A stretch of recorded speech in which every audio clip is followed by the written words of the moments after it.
Lecture 3 की बात करेंगे। लेक्चर 2 में हमने आप लोगों को बताया था जीडीपी और जीएनपी क्या होता है और उनकी डेफिनेशंस के बारे में भी बताया था। एक बार मैं उसको फिर से रिपीट कराती हूँ और आगे बढ़ती हूँ उसके बाद में।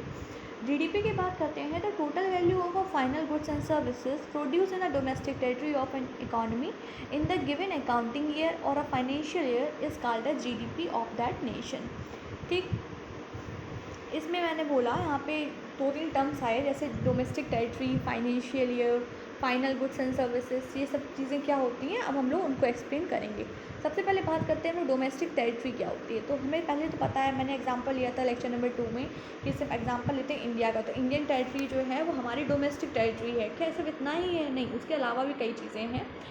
Land and sea boundary of the 12 nautical miles, ठीक है। लैंड और सी बाउंड्री जो होती है 12 नॉटिकल माइल्स तक, वो डोमेस्टिक टेरिटरी में ही आएगा। Aircraft and ship operated by the resident of India, ठीक। अगर यूएस में कोई एयरक्राफ्ट एंड शिप है जो कि ऑपरेट कर रहा है इंडियन रेजिडेंट, तो हम लोग वो से भी क्या बोलेंगे, हमारी डोमेस्टिक टेरिटरी के अंडर में आ रहा है वो।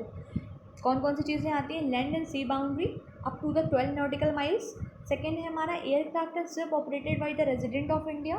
Third one is natural gas and oil platforms operated by Indian resident. And the fourth one is embassy and the consulates. ये सारी चीज़ें किस में आएंगी? आपका इंडियन टेरिटरी में आएंगी। एग्जाम्पल लेते हैं हम लोग इस चीज़ का। मान लीजिए यूएसए है, यूएसए में इंडिया की एम्बेसी है, ठीक है। तो इंडिया की एम्बेसी है, वो इंडिया की डोमेस्टिक टेरिटरी है। नो मैटर वो यूएसए में है या फिर कहीं और है, लेकिन है किसकी वो डोमेस्टिक टेरिटरी? इंडिया की डोमेस्टिक टेरिटरी है।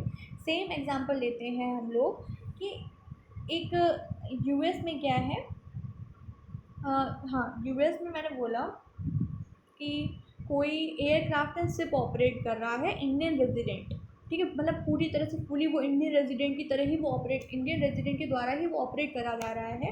तो उसे हम लोग क्या बोलेंगे कि वो डोमेस्टिक टेरिटरी के अंडर में फॉल करेगा। इसके बाद में हमारा जो नेक्स्ट वर्ड था वो है फाइनल गुड्स एंड सर्विसेज। अब फाइनल गुड्स एंड सर्विसेज क्या होता है? नाम से ही समझ में आ रहा है, फाइनल। किसी चीज़ को फाइनल कब बोलते हैं? जब हमें लगता है कि हाँ अब इसमें फर्दर चेंजमेंट नहीं हो सकता है, ठीक है। तो वही सेम चीज़ इसमें है। एग्जाम्पल वो लेते हैं कॉटन का। कॉटन से हम लोग यार्न बनाते हैं, यार्न से हम लोग क्लॉथ बनाते हैं और क्लॉथ से हम लोग शर्ट बनाते हैं, ठीक। लेकिन शर्ट के बाद में हम लोग अब क्या बना सकते हैं? अब आप लोग कुछ लोग बोले सकते हैं कि शर्ट का हम लोग पोछा बना सकते हैं। जोक्स अपार्ट, सेट से हम लोग जो, हमें सेट का हम लोग फर्दर ट्रांसफॉर्मेशन तो नहीं कर सकते हैं ना, यानी कि कोई फर्दर ट्रांसफॉर्म नहीं हुआ।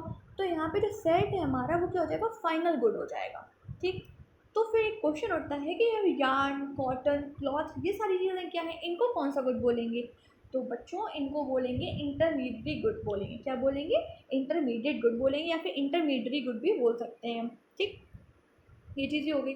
और ये जो पूरी प्रोसेस है कॉटन से सेट बनने की, इस प्रोसेस को बोलते हैं फ्लो ऑफ प्रोडक्शन।